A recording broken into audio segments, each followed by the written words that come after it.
भारत के वीरों की भूमि राजस्थान में अनेक महान योद्धाओं ने जन्म लिया है, लेकिन उनमें से एक नाम ऐसा है जिसे इतिहास ने कभी भुलाया नहीं, और वह नाम है बप्पा रावल। बप्पा रावल न केवल एक महान योद्धा थे, बल्कि मेवाड़ की स्वतंत्रता के संरक्षक और सांस्कृतिक पहचान के प्रतीक भी थे। उनकी वीरता और दूरदृष्टि ने न केवल मेवाड़ को इस्लामिक आक्रमणकारियों से सुरक्षित रखा, बल्कि उन्होंने उन पर विजय प्राप्त कर अपनी शक्ति और पराक्रम का डंका पूरे भारत में बजाया। बप्पा रावल का जन्म 8वीं सदी में राजस्थान के मेवाड़ क्षेत्र में गुहिल वंश में हुआ। उनका मूल नाम कलभोज था। उन्हें बप्पा रावल के नाम से प्रसिद्धि तब मिली जब उन्होंने अपने अद्वितीय पराक्रम और प्रशासनिक कौशल से मेवाड़ को एक अजेय दुर्ग बना दिया। बप्पा का बचपन संघर्षों से भरा था। उनके पिता मेवाड़ के शासक थे, लेकिन उनके परिवार को सत्ता से बेदखल कर दिया गया। इस अपमान ने बालक बप्पा के हृदय में साहस और प्रतिशोध की अग्नि प्रज्वलित कर दी। कहते हैं कि बचपन में ही उन्होंने भगवान शिव की आराधना के लिए कई वर्षों तक कठोर तपस्या की। उनकी तपस्या से प्रसन्न होकर भगवान शिव ने उन्हें आशीर्वाद दिया और उन्हें अद्वितीय पराक्रम और नेतृत्व का वरदान दिया। 8वीं सदी के दौरान भारत पर इस्लामिक आक्रमणकारियों का खतरा बढ़ता जा रहा था। अरब सेनाएं तेजी से पश्चिमी और उत्तरी भारत के क्षेत्रों पर कब्जा कर रही थीं।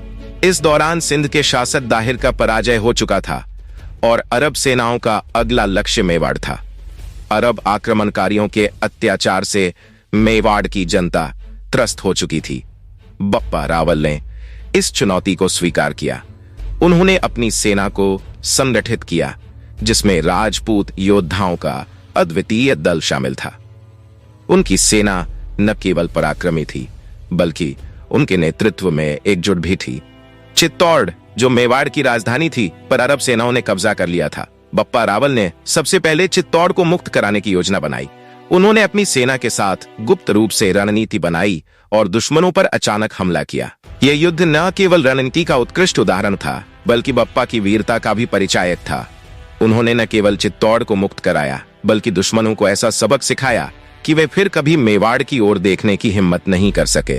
चित्तौड़ को मुक्त कराने के बाद बप्पा रावल का लक्ष्य अरब आक्रमणकारियों को उनकी भूमि पर हराना था। उन्होंने अपनी सेना को संगठित किया और सिंध तथा आसपास के क्षेत्रों में अरब सेनाओं पर हमला किया। इस युद्ध में बप्पा रावल ने अद्वितीय पराक्रम दिखाया। उन्होंने अरब सेनाओं को न केवल हराया, बल्कि उनकी भूमि पर कब्जा कर लिया। इस युद्ध की सबसे महत्वपूर्ण बात यह थी कि बप्पा रावल ने इस्लामिक आक्रमणकारियों को यह संदेश दिया कि भारत की भूमि पर आक्रमण करना आसान नहीं है। उनकी जीत ने न केवल मेवाड़ को सुरक्षित किया, बल्कि पूरे भारत को यह प्रेरणा दी कि दुश्मनों के विरुद्ध एकजुट होकर लड़ाई लड़ी जा सकती है। बप्पा रावल न केवल एक योद्धा थे, बल्कि एक धार्मिक और सांस्कृतिक नेता भी थे। उन्होंने भगवान एकलिंग जी के मंदिर का निर्माण कराया, जो आज भी मेवाड़ की सांस्कृतिक धरोहर का प्रतीक है।